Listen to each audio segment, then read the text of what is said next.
আজ হলো 23শে ফেব্রুয়ারি 2026। আজকের দিনে যে সমস্ত গুরুত্বপূর্ণ কারেন্ট অ্যাফেয়ার্স তৈরি হয়েছে তার মধ্যে লেটেস্ট আপডেট কারেন্ট অ্যাফেয়ার্সগুলি আমরা ডিসকাস করব, যা প্রতিটি চাকরি পরীক্ষার জন্য গুরুত্বপূর্ণ এবং প্রতিটি প্রশ্নের উপর ভিত্তি করে ইম্পর্টেন্ট ফ্যাক্ট তুলে ধরব। আর একটা কথা আর বলি, প্রতিদিনের আপডেট কারেন্ট অ্যাফেয়ার্স পেতে চ্যানেলটিকে সাবস্ক্রাইব করে আমাদের পাশে থাকো। তাহলে স্টার্ট করি। প্রথম প্রশ্ন, প্রধানমন্ত্রী নরেন্দ্র মোদী সম্প্রতি ভারতের কোন রিজিওনাল র্যাপিড ট্রানজিট সিস্টেম বা আরআরটিএস করিডোরটির সম্পূর্ণ অংশ উদ্ভাবন করেছেন? এটি দিল্লি চণ্ডীগড়, দিল্লি মিরাট, দিল্লি জয়পুর, দিল্লি আগ্রা। এটি সঠিক উত্তর হবে দিল্লি মিরাট। কি বললাম? দিল্লি মিরাট। তারপরে প্রশ্ন, নেক্সট প্রশ্ন, দ্বিতীয় নাম্বার। এখান থেকে important fact, Delhi Meerut RRTS corridor সম্পূর্ণ উদ্বোধনের ফলে দিল্লি এনসিআর অঞ্চলের যাতায়াত ব্যবস্থা আরও দ্রুত ও আধুনিক হয়েছে। তারপরের প্রশ্ন, সম্প্রতি দিল্লি পুলিশ লস্করে তৈবা সংশ্লিষ্ট একটি জঙ্গি মডিউল কোথা থেকে ধ্বংস করেছে? এটি সঠিক উত্তর হবে অপশন সি, তামিলনাড়ু এবং পশ্চিমবঙ্গ থেকে। ইম্পর্টেন্ট ফ্যাক্ট, এই অভিযানে তামিলনাড়ু ও পশ্চিমবঙ্গ থেকে মোট 8জন সন্দেহভাজনকে গ্রেফতার করা হয়েছে। নেক্সট প্রশ্ন, দিল্লিতে অনুষ্ঠিত এআই সামিটে উইথ কংগ্রেসের শার্টলেস প্রতিবাদের বিরুদ্ধে আদালত কী মন্তব্য করেছে? এটির সঠিক উত্তর হবে অপশন বি, এটি ভারতের কূটনৈতিক ভাবমূর্তি ক্ষুণ্ণ করেছে। আদালত এই ঘটনাকে দেশের ভাবমূর্তি নষ্ট করার প্রচেষ্টা হিসাবে উল্লেখ করে অভিযুক্তদের পুলিশি হেফাজতে পাঠিয়েছে। নেক্সট প্রশ্ন, ইন্টারন্যাশনাল মনিটারি ফান্ড এর first deputy managing director Gita Gopinath ট্রাম্পের শুল্ক নীতির প্রেক্ষিতে কোন বিষয়ের পার্থক্যের ওপর জোর দিয়েছে? এটা কোন বিষয়ে পার্থক্যের উপর জোর দিয়েছে? এটির সঠিক হলে উত্তর হবে বাণিজ্য ঘাটতি এবং পেমেন্ট ঘাটতি, মানে অপশন সি এর উপর জোর দিয়েছে। অর্থনৈতিক স্থিতিশীলতার জন্য বাণিজ্য ঘাটতি ও বিওপি ঘাটতির পার্থক্য বোঝা অত্যন্ত গুরুত্বপূর্ণ বলে তিনি মত দেন।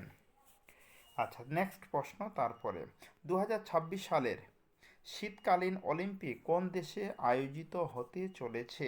2026 সালের শীতকালীন অলিম্পিক কোন দেশে এখনও কিন্তু আয়োজিত হয়নি, আয়োজিত হতে চলেছে? এটি সঠিক উত্তর হবে ইতালি। আমরা আগেই জানি 2026 শীতকালীন অলিম্পিক ইতালির মিলান ও কর্তিনায় অনুষ্ঠিত হবে। নেক্সট প্রশ্ন, প্রধানমন্ত্রী মোদী সম্প্রতি কোন রাজনৈতিক দলকে দেশের জন্য বোঝা হিসাবে উল্লেখ করেছেন? প্রধানমন্ত্রী নরেন্দ্র মোদী কোন রাজনৈতিক দলকে দেশের বোঝা হিসেবে উল্লেখ করেছেন? উত্তর হবে অপশন সি, কংগ্রেস। কোন দলকে? কংগ্রেসকে বোঝা হিসাবে চিহ্নিত করেছেন। ইম্পর্টেন্ট ফ্যাক্ট হিসাবে, এক জনসভায় তিনি কংগ্রেসের বর্তমান রাজনৈতিক অবস্থান নিয়ে তীব্র সমালোচনা করেন। তারপরে নেক্সট প্রশ্ন, আইসিসি বা ইন্টারন্যাশনাল ক্রিকেট কাউন্সিল টি-20 বিশ্বকাপে ভারত ও দক্ষিণ আফ্রিকার ম্যাচটি কোন শহরে অনুষ্ঠিত হচ্ছে? এটির সঠিক উত্তর হবে অপশন ডি, আমেদাবাদে অনুষ্ঠিত হচ্ছে। ম্যাচে ভারত প্রথম দিকে ব্যাটিং বিপর্যয়ের মুখে পড়ে। নেক্সট প্রশ্ন, ভারতের একটি গ্রামের 2 বোন কোন খেলার মাধ্যমে বাল্য বিবাহের বিরুদ্ধে সামাজিক লড়াই চালিয়ে যাচ্ছেন? ভারতের একটি গ্রামের 2 বোন কোন খেলার মাধ্যমে বাল্য বিবাহের বিরুদ্ধে সামাজিক লড়াই চালিয়ে যাচ্ছেন? এটির উত্তর হবে অপশন বি, ফুটবল গ্রামীণ মেয়েদের আত্মবিশ্বাস বৃদ্ধি ও সামাজিক সচেতনতা সৃষ্টিতে গুরুত্বপূর্ণ ভূমিকা রাখছে। নেক্সট প্রশ্ন, ইংল্যান্ডের কাছে টি-20 বিশ্বকাপে 51 রানে পরাজিত হয়ে কোন দেশ সংকটে পড়েছে? ইংল্যান্ডের কাছে টি-20 বিশ্বকাপে 51 রানে পরাজিত হয়ে কোন দেশ সংকটে পড়েছে? এটি সঠিক উত্তর হবে অপশন বি, শ্রীলঙ্কা। ইংল্যান্ডে ধারাবাহিক জয়ের ফলে প্রতিপক্ষ দল টুর্নামেন্ট চাপে পড়ে। নেক্সট প্রশ্ন, কোন দেশে সম্প্রতি শক্তিশালী নর ইস্টার তুষারঝড়ের সতর্কতা জারি করা হয়েছে? কোন দেশে সম্প্রতি শক্তিশালী নর এস্টার তুষারঝড়ের সতর্কতা জারি করা হয়েছে? এখানে ঝড়টির নাম হলো নর এস্টার তুষারঝড়। কোন দেশে এটি জারি করা হয়েছে? উত্তর হবে অপশন এ, মার্কিন যুক্তরাষ্ট্রের পূর্ব উপকূলে, মানে অপশন এ। তুষারঝড়ের কারণে হাজার হাজার ফ্লাইট বাতিলের আশঙ্কা তৈরি হয়েছে। নেক্সট প্রশ্ন, মার্কিন প্রেসিডেন্ট ডোনাল্ড ট্রাম্প বৈশ্বিক শুল্ক 10% থেকে বাড়িয়ে কত শতাংশ করার ঘোষণা দিয়েছেন? এটির উত্তর হবে 15%। 10% থেকে বাড়িয়ে 5% বৃদ্ধি করে মোট হয়ে গেছে কত? 15%। আচ্ছা, ইম্পর্টেন্ট ফ্যাক্ট হিসাবে এই সিদ্ধান্ত আন্তর্জাতিক বাণিজ্যে বড় প্রভাব ফেলতে পারে বলে বিশ্লেষকরা মনে করেন। তারপরের প্রশ্ন, BAFTA অ্যাওয়ার্ড 2026-এ কোন বিভাগটি বিশেষভাবে চর্চায় এসেছে? আবার বলছি, BAFTA অ্যাওয়ার্ড 2026-এ কোন বিভাগটি বিশেষভাবে চর্চায় এসেছে? এটির সঠিক উত্তর হবে অপশন এ, সেরা ছবি ও মনোনয়ন। আর ইম্পর্টেন্ট ফ্যাক্ট হিসাবে মনোনয়ন তালিকা প্রকাশের পর বিশ্বব্যাপী আগ্রহ তৈরি হয়েছে। আচ্ছা, এবার দেশের হলে এবার আন্তর্জাতিক, এখানে কিছু প্রশ্ন, এই কারেন্ট অ্যাফেয়ার্স একদম লেটেস্ট আপডেট, আন্তর্জাতিক কিছু কারেন্ট অ্যাফেয়ার্স আমরা এবার ডিসকাস করব। প্রথম, ট্রাম্পের ফ্লোরিডাস্থিত মার-এর লাগো বাসভবনের নিরাপত্তা বেষ্টনী অতিক্রমের চেষ্টায় কাকে গুলি করে হত্যা করা হয়েছে? এটি সঠিক উত্তর হবে অপশন বি, একজন সশস্ত্র সন্দেহভাজনকে গুলি করে হত্যা করা হয়েছে।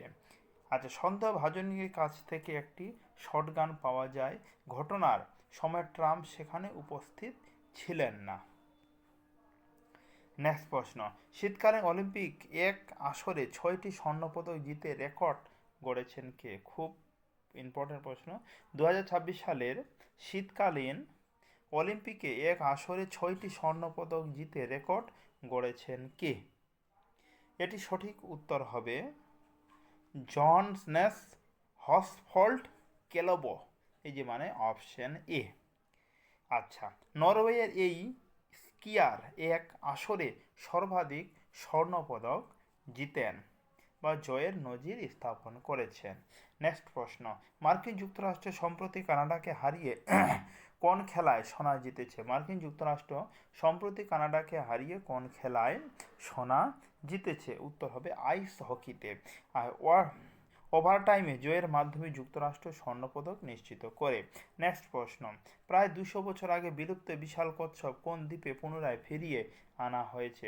প্রায় 200 বছর আগে বিলুপ্ত বিশাল কচ্ছপ কোন দ্বীপে পুনরায় ফিরিয়ে আনা হয়েছে?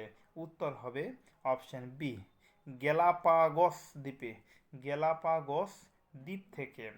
আচ্ছা, 158টি কচ্ছপ পুনরায় দ্বীপে অবমুক্ত করা হয়েছে। কয়টি কচ্ছপ? 158টা। নেক্সট প্রশ্ন, নাসা কেন তাদের চন্দ্র অভিযান পিছিয়ে দিয়েছে? উত্তর হবে রকেটের যান্ত্রিক ত্রুটির কারণে। রকেটের নির্দিষ্ট প্রযুক্তিগত সমস্যার কারণে মিশন স্থগিত করা হয়েছে। তাহলে আজকের এই কয়েকটি ছিল একদম লেটেস্ট আপডেট কারেন্ট অ্যাফেয়ার্স। কথা হচ্ছে এর পরের ভিডিওতে। ধন্যবাদ।